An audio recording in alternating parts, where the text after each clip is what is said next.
Do you want a man for president who's seasoned through and through, but not so doggone seasoned that he won't try something new? A man who's old enough to know and young enough to do. Well, it's up to you, it's up to you, it's strictly up to you. But it's Kennedy, Kennedy, Kennedy, Kennedy, Kennedy, Kennedy, Kennedy, Kennedy, Kennedy, Kennedy. Do you want a man with spirit who is not afraid to fight? A man whose record shows that he will fight for what is right. A loyal man who'll bring the job a fresh new point of view. Well, it's up to you, it's up to you, it's strictly up to you. Cause it's Kennedy, Kennedy, Kennedy, Kennedy, Kennedy, Kennedy, Kennedy, Kennedy, Kennedy, Kennedy. And do you deny to any man the right he's guaranteed to be elected president, no matter what his creed? It's promised in the Bill of Rights to which we must be true. So it's up to you, it's up to you, it's strictly up to you. And it's Kennedy, Kennedy, Kennedy, Kennedy, Kennedy, Kennedy, Kennedy for me. Kennedy, Kennedy, Kennedy, Kennedy. Do you like a man who answers straight, a man who's always fair? We'll measure him against the others, and when you compare, you cast your vote for Kennedy, and the change that's overdue. So it's up to you, it's up to you, it's strictly up to you. Yes, it's Kennedy, Kennedy, Kennedy, Kennedy, Kennedy, Kennedy, Kennedy for me. Kennedy, Kennedy, Kennedy, Kennedy,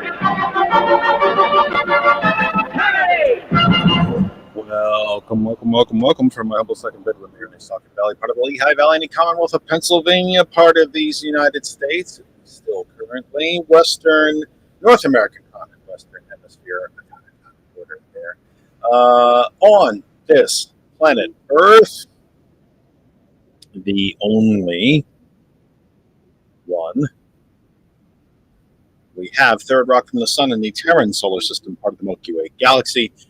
This is TKE Tonight's Kennedy Effect tonight for the 15th of October, Tuesday, October the 15th, 2024. We are 3 weeks away from the end. What we hope will be, sort of hope here, will be the end of this election cycle. I suspect there will be countless lawsuits following everything, but let's hope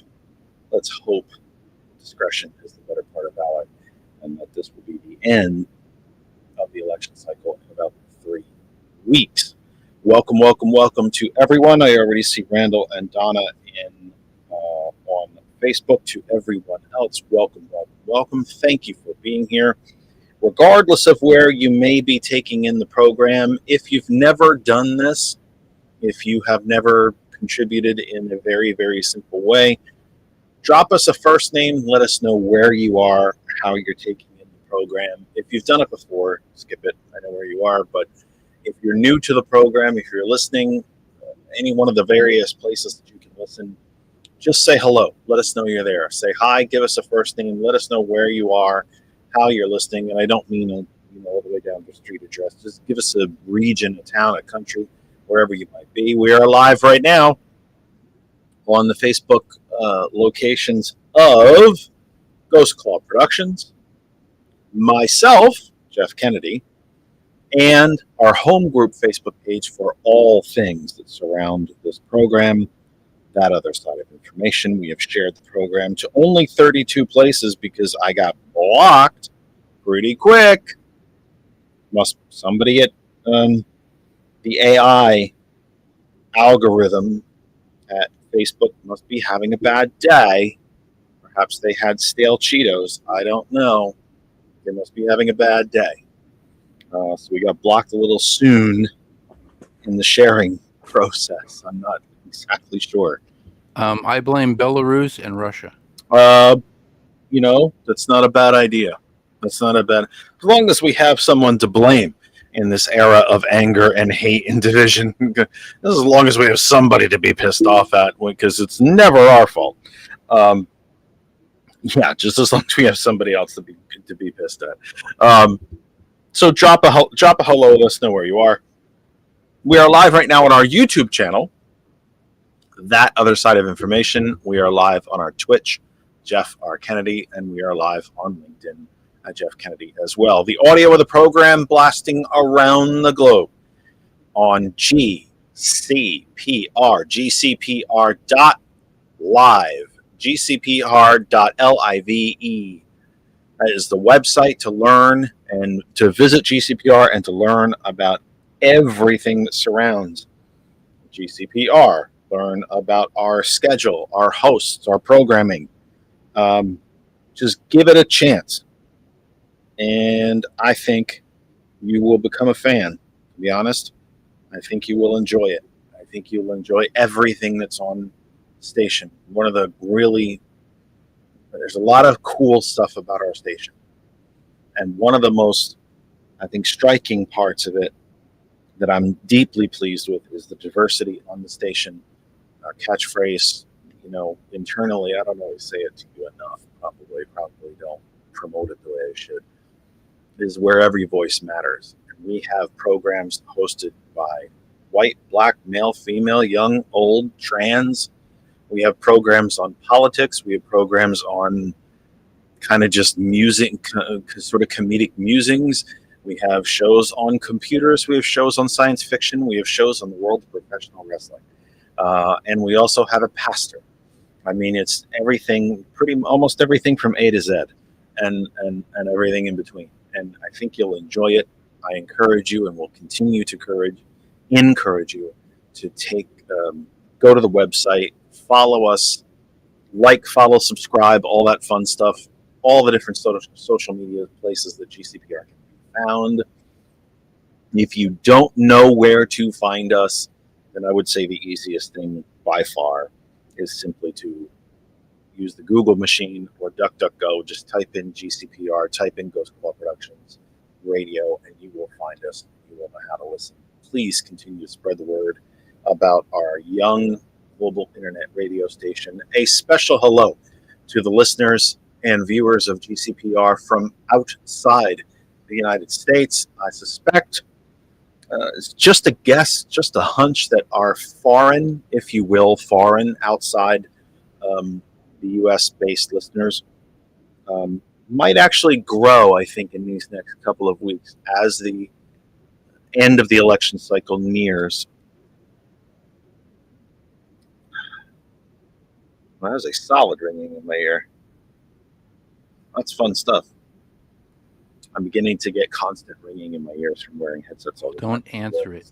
Do not answer it. Don't answer the aliens. It's the chip. It might be the alien chip in my brain. They're just, I feel like it's some kind of skit from The Simpsons, the two big goopy green aliens. That somebody's just sitting there with their finger on the button, like, we could shut them off. We could shut them off right now. And then they decide not to, and I finish the program. But a special hello to our listeners outside the United States, our viewers and listeners outside the United States. Again, gut feeling. I have nothing to prove this. I have no analytics. I have no solid data to prove it. Just the gut feeling that I think our listenership and viewership outside the United States might actually grow here in the next few weeks as we approach the end of the election cycle, and I certainly hope so.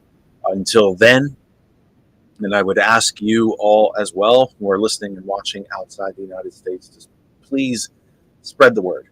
Go to the website. It's the global internet, right? If you know the web address, you can check us out from anywhere. You don't need to be in the United States to see the website. You don't need to be in the United States to watch and listen. So a special, an equal and special request to our friends, listeners, and viewers outside the U.S., go visit the website. Please share the program, like, subscribe, follow, all that stuff, and be a member of the GCPR family. Very quickly, I did not talk about this last night, and I meant to at the end of the program, and I didn't. And I didn't do it because, as I have said, as some of you have heard, I'm uncomfortable with it. But George and I did start a GoFundMe page. Hopefully George will drop that link into the chat yet again. and possibly onto the YouTube as well if you have the ability to do that. We are seeking funds for new hardware meaning computers, and some audio equipment, and that's it. I'm not asking for money for my mortgage or for medical bills or car payment or a new wardrobe or anything like that. Simply and 100% related to the program, period, end of story. We need new computers and we need new audio equipment to continue to broadcast, or I have a feeling we may lose the ability to broadcast altogether. So we're trying to head that off. Please check out the GoFundMe. If you are able to contribute, fantastic. If you can't, I certainly understand. Not every single person has to contribute. Please don't think that if you can't give $100, $200, $1,000, that somehow it doesn't count. If you are comfortable giving $5, $10, $25, awesome. If you can't because it's not in the budget, then don't. Please don't give anything that you can't afford to give. If you can, we would be immensely grateful and will be immensely grateful going forward. Maybe I could sell, George. Why have I not thought of this sooner? What if I sell the naming rights to the computers? Broadcasting live from the Randall Sampson Memorial computer. What if I sell the naming rights? What if I sell the naming rights to my own second bedroom? Broadcasting live from the Donna Henry Jackson studio. I'm telling you, I'm just thinking out loud. So why have I not? Wait. So if you can sell naming rights to a sports stadium, why don't I sell naming rights to the studio? Oh, okay. For God's sake. Or the way Mike Malloy does it, it's the Mike Malloy program this evening brought to you by a certain person.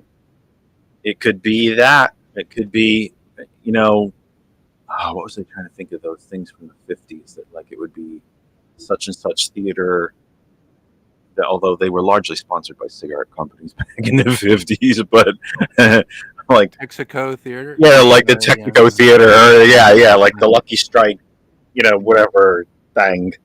Yeah, it's funny. It's funny.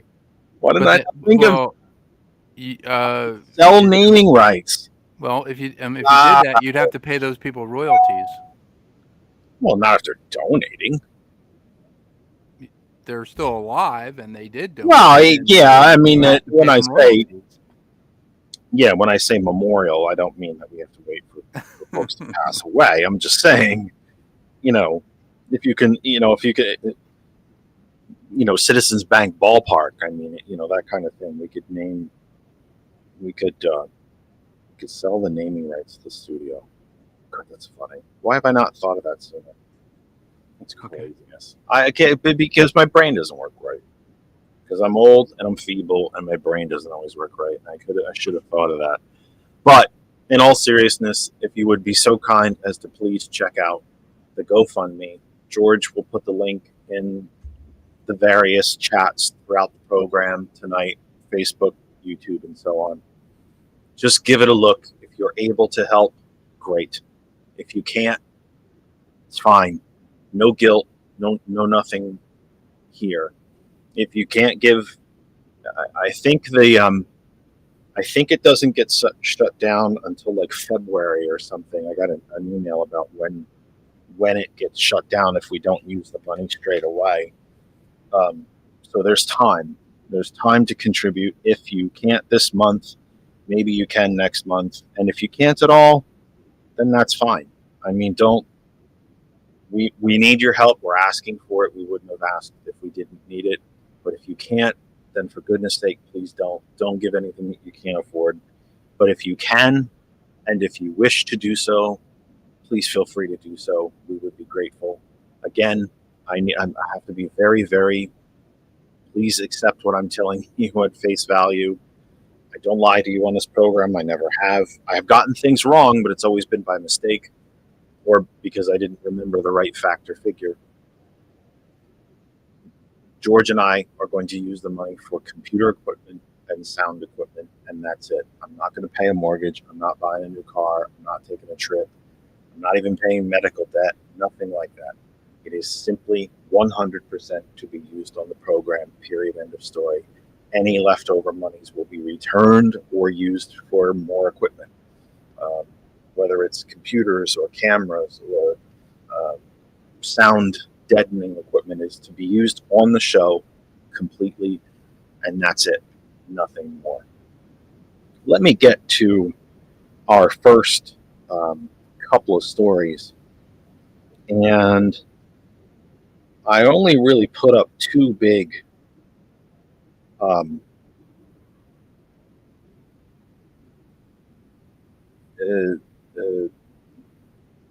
I only put up two topics on the header of the program because I think I want to get to you. I mean, I noticed in the chat, and again, it's a really bad job by the media, by the campaigns. By the way, I get things on my Facebook feed from campaigns all over the country, people running from Kamala Harris down to people running for dog catcher and local sheriff. And I mean, I get more campaign posts than I can count. I had no idea, zero idea that there was a PA senatorial debate tonight between Bob Casey, the incumbent Democratic senator, and Dave McCormick, his Republican challenger from Connecticut. I had no idea that this was taking place. None. So to Randall, and I think that's Randall that posted that, if you want to call in and tell us how the debate was, we'd be happy to hear about it. Because I'll tell you what, the media in PA leaves a hell of a lot to be desired. I mean, terrible, terrible amounts to be desired. We do have PCN, the Pennsylvania Cable Network, which is a kind of like PA's own C-SPAN, except it is much more right-leaning.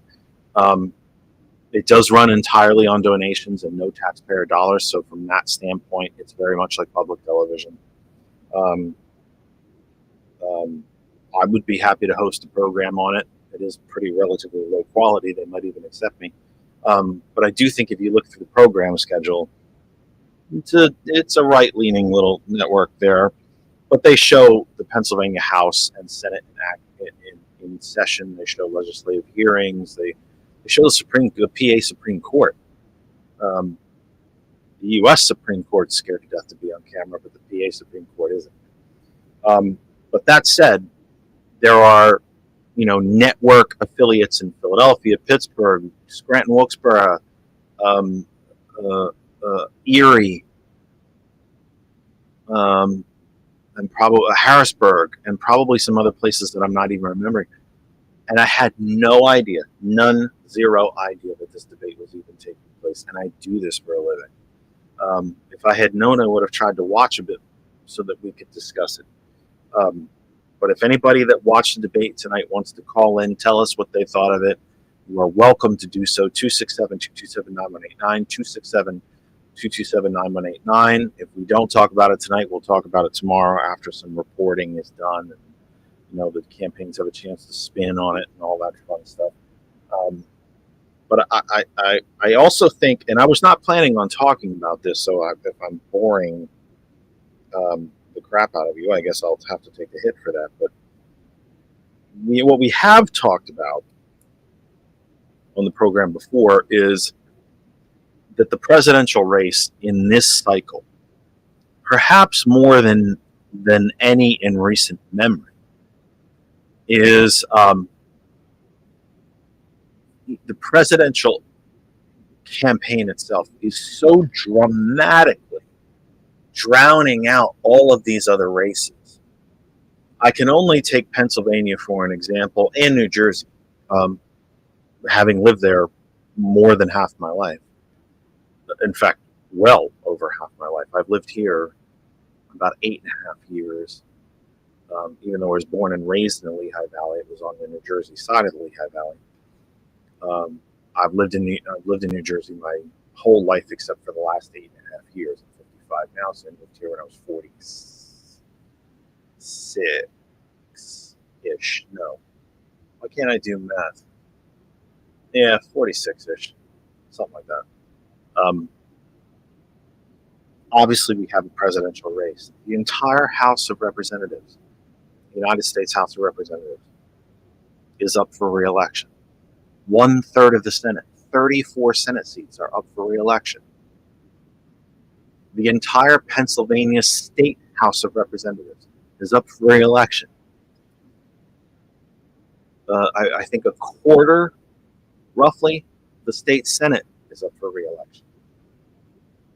There are governor's races. There are Senate races all across the country. There are legislative, in New Jersey, the entire New Jersey State House of Representatives.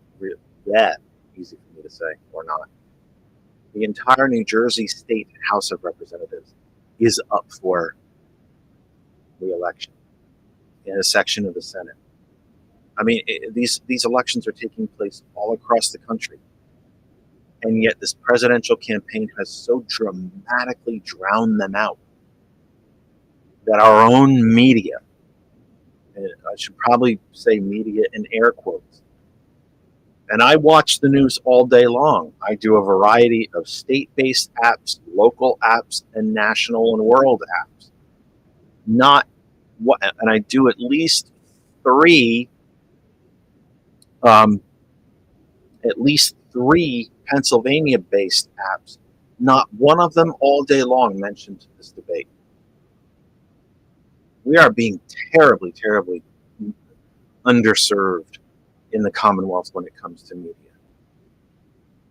And, if you want to blame me a bit for not knowing more, not digging deeper, yeah, I suppose I could take a chunk on that. I do work 10 hours a day, and then I come home and I do this.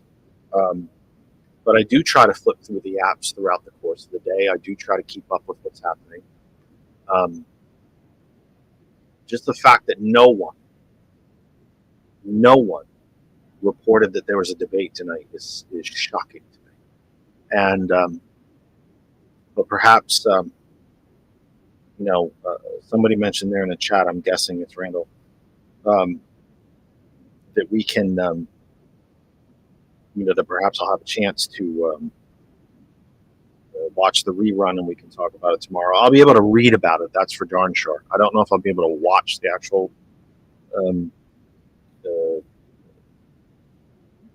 delay or rebroadcast is what I should say, rebroadcast.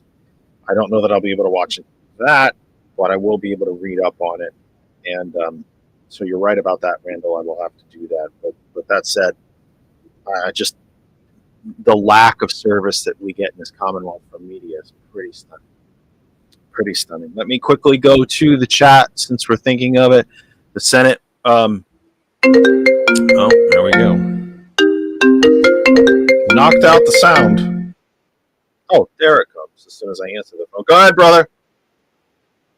Yeah, I would hope you'd watch the whole rerun, Jeff. It was definitely partisan on both sides. As it should be. I think that, as it should be. I think our U.S. Senator Casey did a good job. His opponent McCormick, we know, was the CEO of the biggest hedge fund in America. Casey was continuing making the point that, his hedge fund, he invested in China. He invested in fentanyl production in China. Yes, he did. He invested a lot of our enemies, our exterior enemies, in my opinion. And then he comes back and says Casey hasn't done anything his whole time except be a liberal. And, he wouldn't answer a lot of questions. And again, Casey, you could say, dodged some of the questions toward him. The panel was composed a Pennsylvania Puerto Rican, what is it, Univision TV? The Spanish one. Yeah, quite possibly, yes. Either Univision or Una Mas. I'm a little embarrassed to say that I'm not recalling which is which at this moment. And she made the point that Pennsylvania has the largest number of Puerto Rican U.S. citizens of any state. Mm-hmm. And McCormick specifically. And think about that quick. Think about that. You would think, and I mean this in all sincerity, you would think that Puerto Rican population would be higher in states like Florida or New York. It's not. It's here in PA. Yeah, the big job originally, when they transplanted from the island to the mainland, or transplanted from New York down to Pennsylvania. Yeah, right. Was working in then, and now it's back again, on mushroom houses.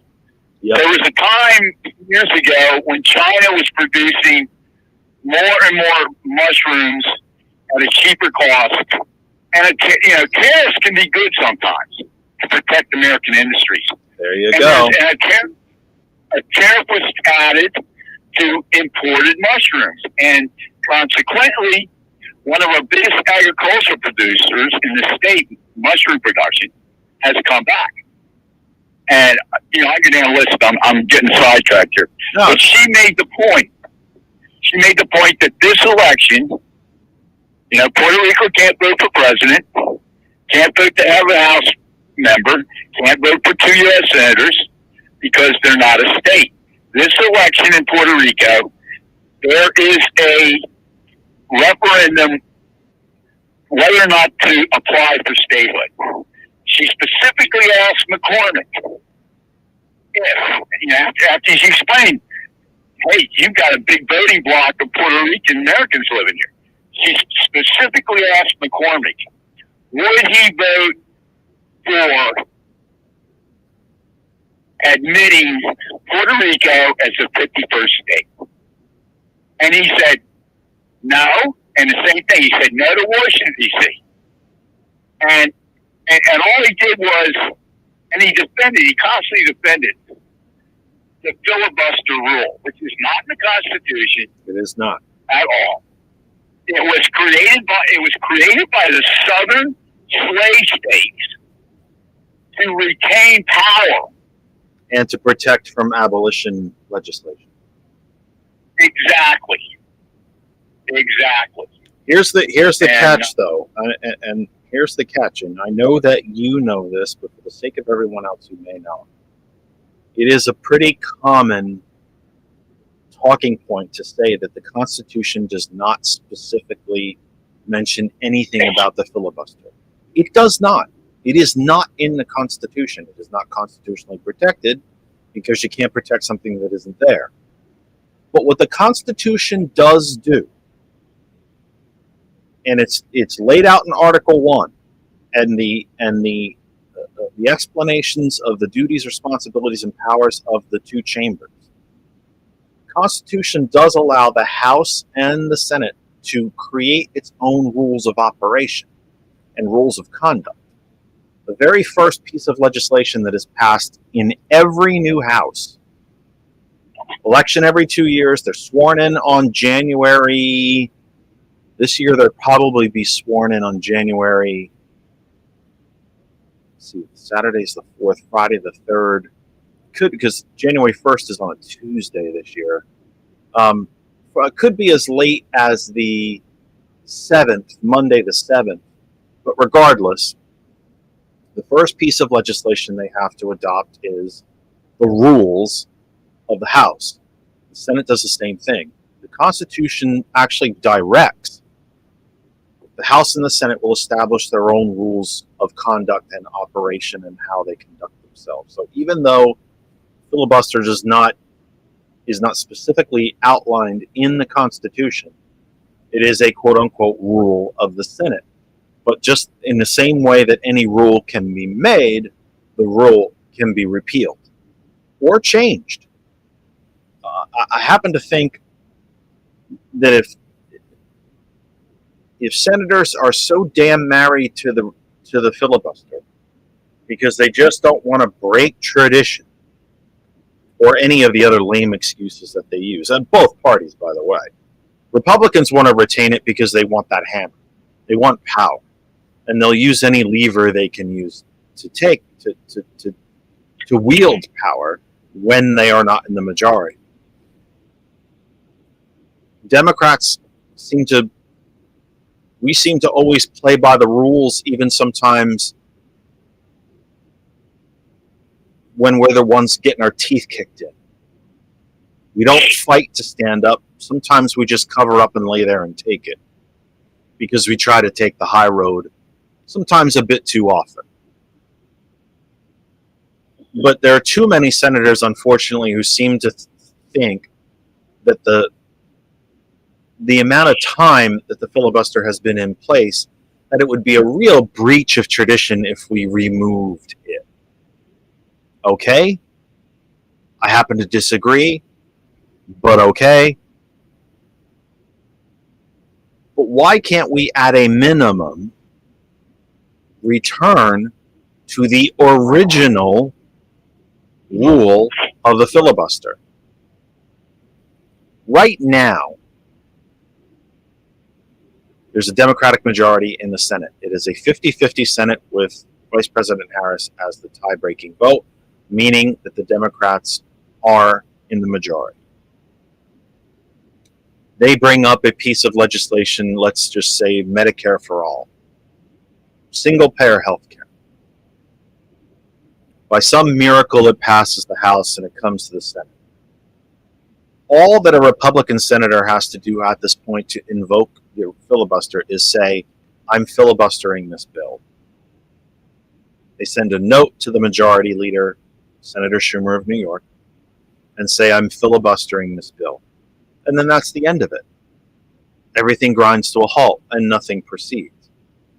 The original filibuster was that the senator that wanted to filibuster, I know I'm using the word to define it a little too much, it's bad form, had to literally stand up and speak and control the floor. And that's how the legislation was stalled. The Senate has no time limits on its speeches because there are only 100 senators. It's 435 House members. Debate in the House is usually governed by time. If you've ever watched C-SPAN, you will see that there's usually one person from each party who's the point person for the debate. They're recognized by the chair, and then they say, I recognize my fellow member from the great state of wherever for 2 minutes. And then they'll constantly ask, how much time do I have remaining to the chair? You have 40 minutes remaining. You have 38, you have 36, you have, and all the way down until the time is expired. The debate is over. A floor vote has to then be scheduled and take place. In the Senate, there is no such time limit. Any senator, I think the last person to actually do a proper, real filibuster was Bernie Sanders. Yes, it was. And if I'm not mistaken, he did it for, my goodness, how long did he? Was it 18 hours or something like that? It was something really ridiculous. Yeah, it was something really, like, kind of, anyway. So let's just return to the old rules. If Ted Cruz wants to filibuster something because, I don't know, kids might get to eat or something really, really crazy like that, then stand up, you lazy sack, and talk. And don't shut up until you have to go to the bathroom so bad, or you get a cramp in your leg, or you run out of things to say. And then debate is closed and a vote takes place. A simple post-it note handed to Chuck Schumer to say, I'm filibustering this, is not good enough. It's not good enough. It's not even what the filibuster rule is. You stand up, you talk, you dominate the floor, and everything grinds to a halt for the entire time that you're speaking. And as soon as you sit down or you leave the floor, and that doesn't mean that you can't request a recess in between there too. That's happened. Once you're done, you're done. You're not recognized anymore. Business may proceed. I think the least the Senate could do is return the filibuster to the original intent and letter of the rule itself. Anyway, go ahead, sir. Which is exactly what the classic black and white Hollywood movie Yeah. with Jimmy Stewart. Mr. Smith goes to Washington. Yep. Jimmy Stewart had ideals. He was placed by the powers that be in his state, thinking they could control him and get a yes vote. And then he realized he'd been duped by the industrialists, and he filibustered the traditional way. Great movie, folks. If you've never seen Mr. Smith Goes to Washington, please go watch it. Anyway, yeah, McCormick goes, well, it's how the minority can it's a check and balance by the minority on the majority. And I'm going, yeah, because you got it rigged. Your party has rigged everything to suppress the vote, to, using the constitutional powers of only 2 senators, and these red states have 2 senators, and yet they have less population than all the U.S. citizens in Puerto Rico. State to state, state to territory. They have less population than U.S. citizens in Washington, D.C., who have no representation in Congress and no representation in the Senate. And he stood there and he said he would vote against Puerto Rico this November 5th. If the majority of Puerto Ricans vote in the referendum for seeking statehood, he said he would absolutely vote against it. And the same thing with the citizens of Washington, D.C. And you know my thoughts on this are? Well, my God, the majority, vast majority of Puerto Rican are brown people. Oh my God, It's vast majority. Yeah, but it's not. Black? It's not just that. Statehood for D.C. and Puerto Rico would, in all likelihood, and I would bet anybody a shiny penny on this, would mean all Democratic federal representation. Does anybody think that a Republican's going to get voted to the U.S. Senate from D.C. or Puerto Rico? Definitely not from D.C. There actually is a bit of a chance that you could see a Republican elected from Puerto Rico. Their governor during the, what the heck hurricane was that now? Was a Republican governor. The mayor of San Juan, who seemed to lead the island more so than the governor did, was a Democrat. But the governor at the time was Republican. It's not unrealistic or or completely unusual for Puerto Ricans as a majority to vote for Republican representation. But the largest reason that Republicans don't want to see statehood for these 2 locations is because they will, in all likelihood, be all Democratic federal representation. That means pushing the Senate to 104 senators. Those 4 new senators would, in all likelihood, be Democratic. That said, there is historical precedent for this. I can't quote the population, but when the country was still expanding westward, there was a minimum population that had to be within a given territory before it could apply for statehood.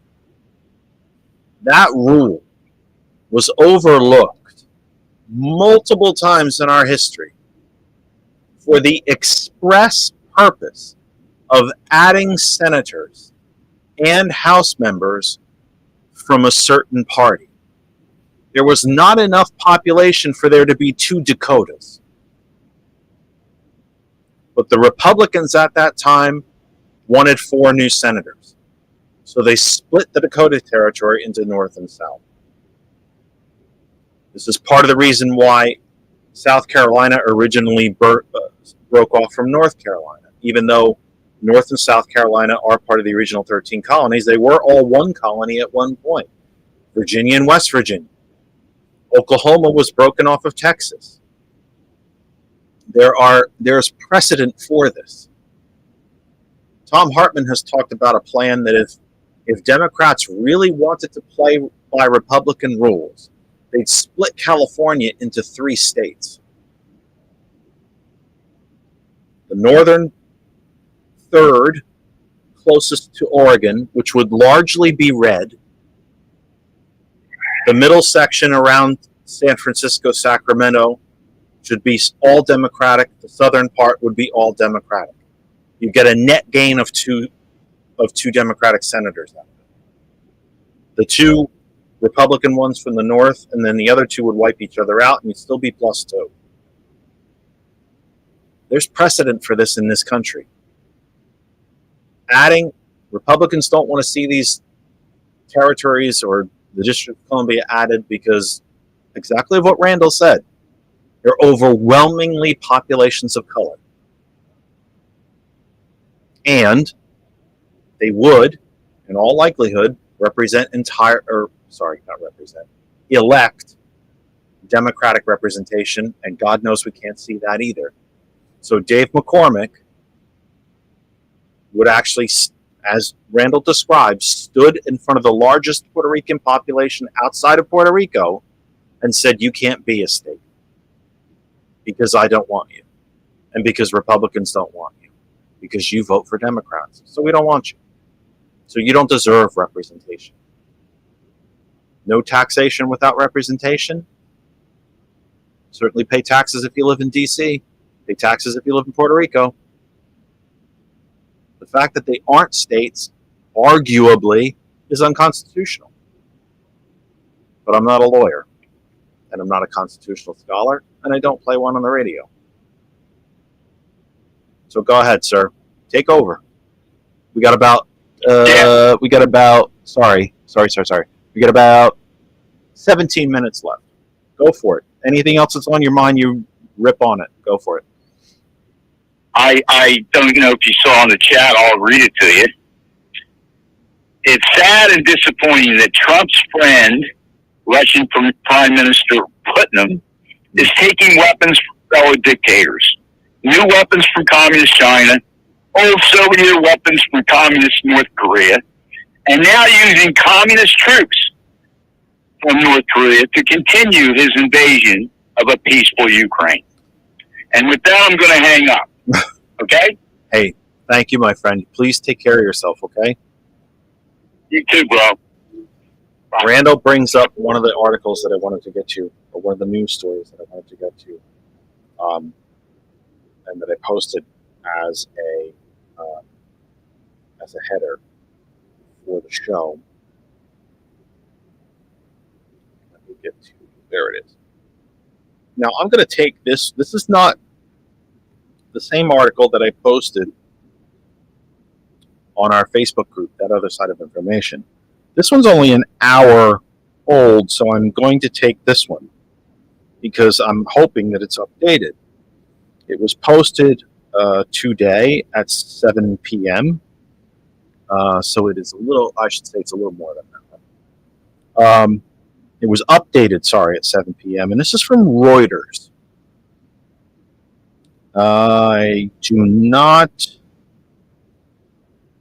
know who the author of the article is. It doesn't say here. But again, this is from Reuters. Headline, U.S. concerned by reports of North Korean soldiers fighting for Russia. Folks, this is a B, as President Biden would say, this is a BFD. This is a big fracking deal. The Russians are now using foreign troops to fight the Ukrainians. This is a big deal. It really is. Now, before I read this, I just want to tell you, I've seen reporting on this since Sunday. And I haven't brought it up because some of the sources that I was seeing the reports first show up in are a little dodgy. They're a little more tabloid-ish, like The Independent from the UK. And so I kind of dismissed them. I'm pretty damn good at not posting bullshit in my group. I rarely get faked out. I have gotten faked out before, and I probably will again. But it's really rare. I would rather post an article days late when I know that it's truthful than get suckered into a headline or clickbait or something. I have been fooled, and I'm sure I will be again, but it's really rare. But I have continued to see this article come up, or not this specific article, but this topic come up, and it made me think there's got to be something to this.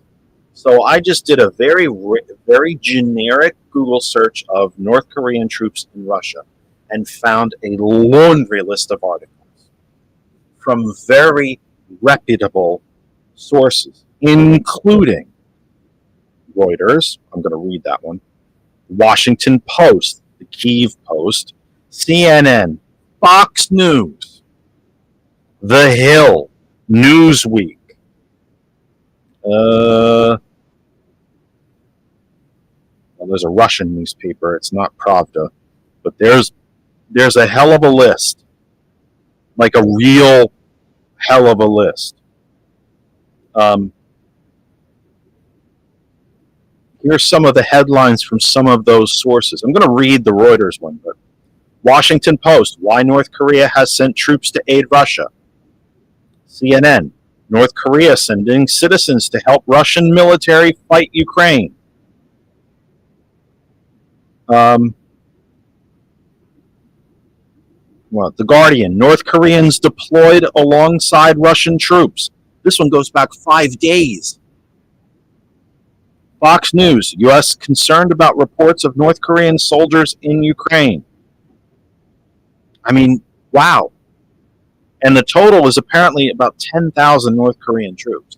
Not exactly 100 or 200. 10,000 of anything, quite a lot. Feathers, dollars, rocks, cars, hot dogs. 10,000 of just about anything is a lot. So imagine, and well, I don't know, some arenas see like 25,000 people, but imagine the bottom ring of Madison Square Garden, 10,000 people, 10,000 North Korean soldiers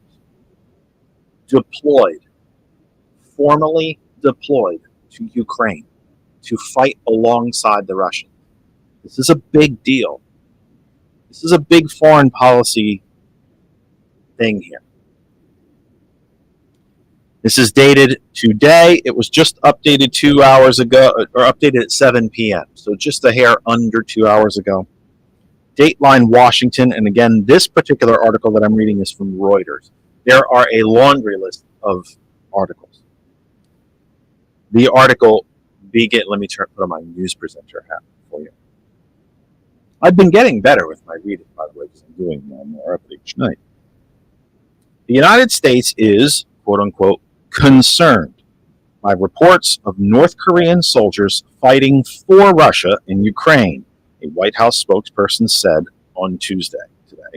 Ukrainian President Volodymyr Zelensky this week accused North Korea of transferring personnel to Russia's armed forces, saying his intelligence agencies had briefed him on, quote, the actual involvement of North Korea in the war, unquote, in Ukraine.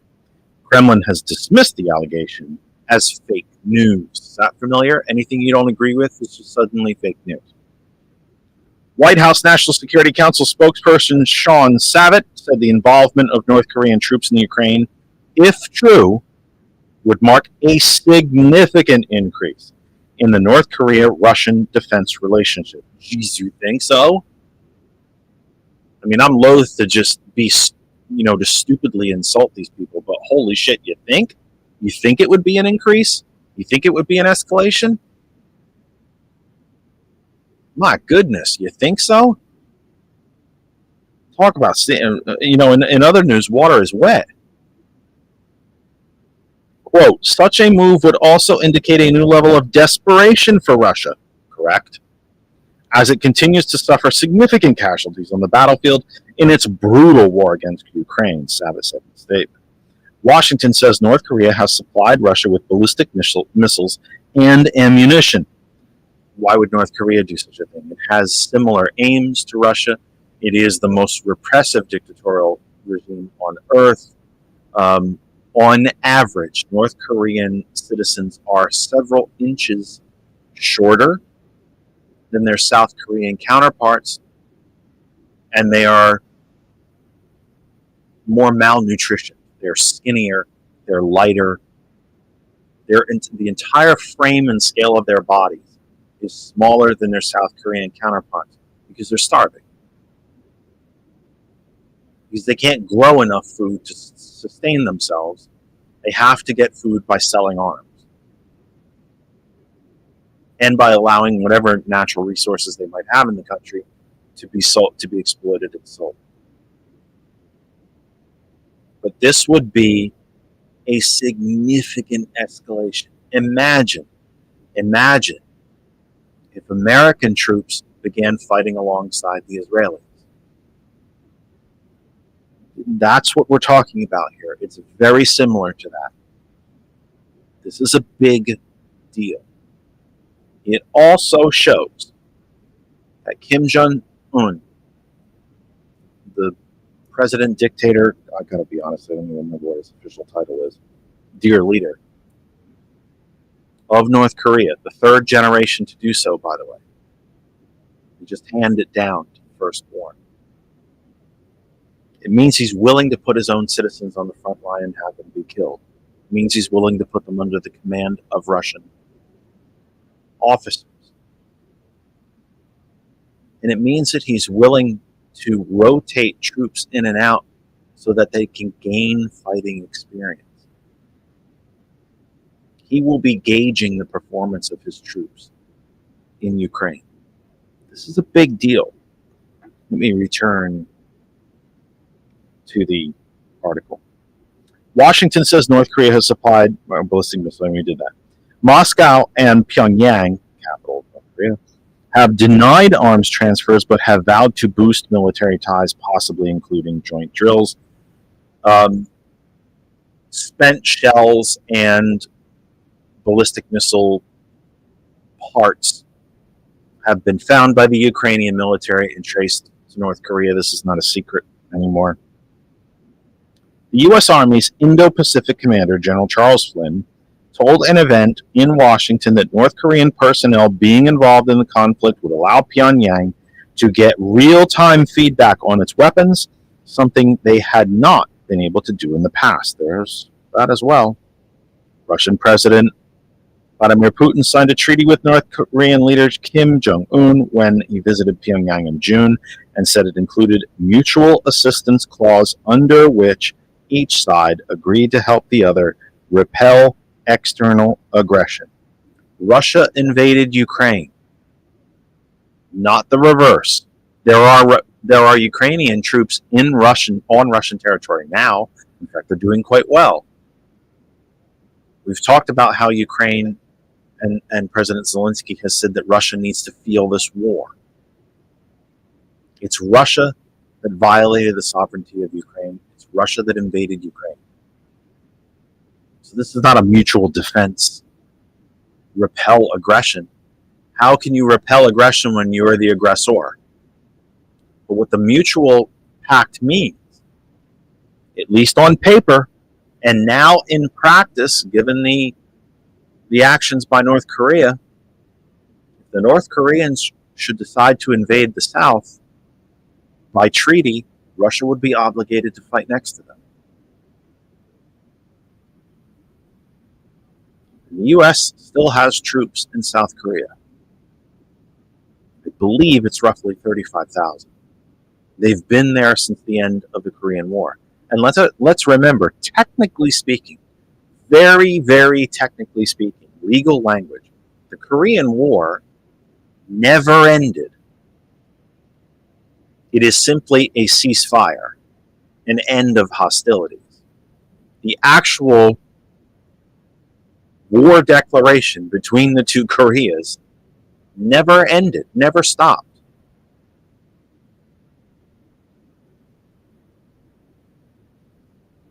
Let me see. Oh, that was the end of that. Was that the end of that one? Yeah, that was the end of that one.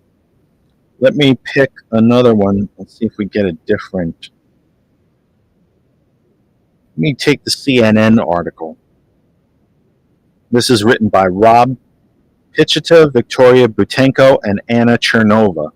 This was posted yesterday, so this one's a little older. But it is from CNN. Headline: North Korea sending citizens to help Russian military fight Ukraine, Zelensky says. North Korea is sending its citizens to help Russia's military fight Ukraine. Volodymyr Zelensky has said, wow, I'm having trouble. Didn't I just a couple of minutes ago say my reading is getting better? That's what I get. I jinxed myself, I guess. Increasing concerns about the alliance between Moscow and the secretive North Korean state. In his daily video message on Sunday, the Ukrainian president said, "We see an increasing alliance between Russia and regimes like North Korea. It is no longer just about transferring weapons. It is actually about transferring people from North Korea to the occupying military forces." A source in Ukrainian intelligence who did not want to be named due to the sensitivity of the issue told CNN last week, remember the article I'm reading now was posted yesterday, that a small number of North Koreans have been working with the Russian military, mostly to help with engineering and to exchange information on the use of North Korean ammunition. Some of them were recently killed in eastern Ukraine. Now, there was another article I read that, again, 10,000 North Korean troops were in Ukraine. This is a big deal. It's a really big deal. I'm very, very surprised that this is not a bigger story, because it would seem to me that it really should be.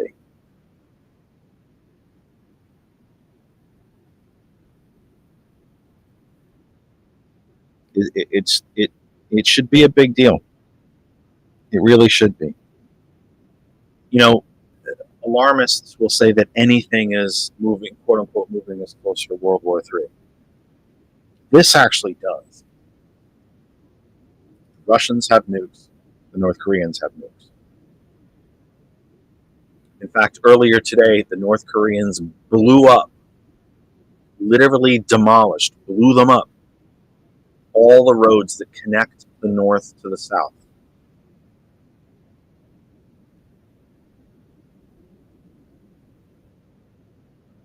The South Korean troops at the demilitarized zone, 38th parallel, thought they were under attack. They began firing into North Korean territory.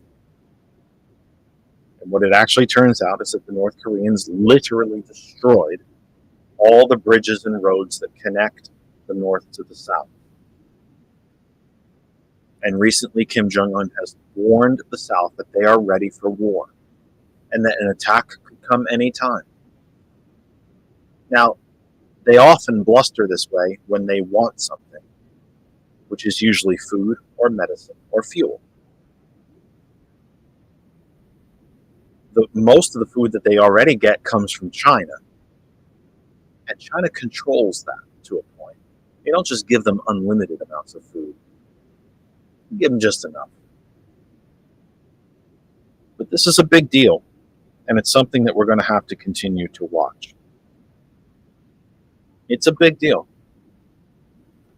We didn't get to any of the campaigning tonight. That's why God invented tomorrow. We are scheduled to have a guest on Thursday, and he's a candidate for the Pennsylvania State House, and he'll be with us from Schuylkill County, if you're familiar. He'll be with us on. Is scheduled to be with us on Thursday. I think that about does it for tonight. For everybody. Oh, wait, check. Am I blocking somebody right now? No, it's Tuesday. What is it, Tuesday still? Oh my God, it's still Tuesday. There actually is nobody on after us, but that's all right. So you got a break, yeah? You got a break. You got 2 hours.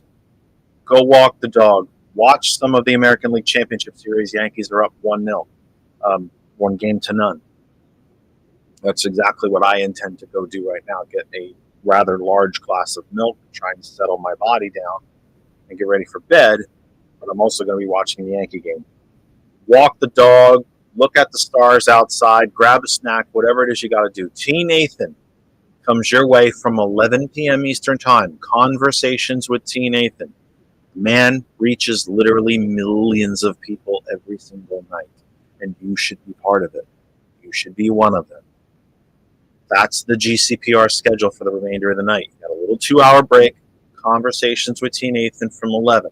Thomas returns tomorrow morning at 8 a.m. We are back here with you from 8 p.m. tomorrow. George, before we go, how was the help desk? Thousands of calls, I'm assuming? Yeah, like hundreds of thousands of calls. God. In the all of them?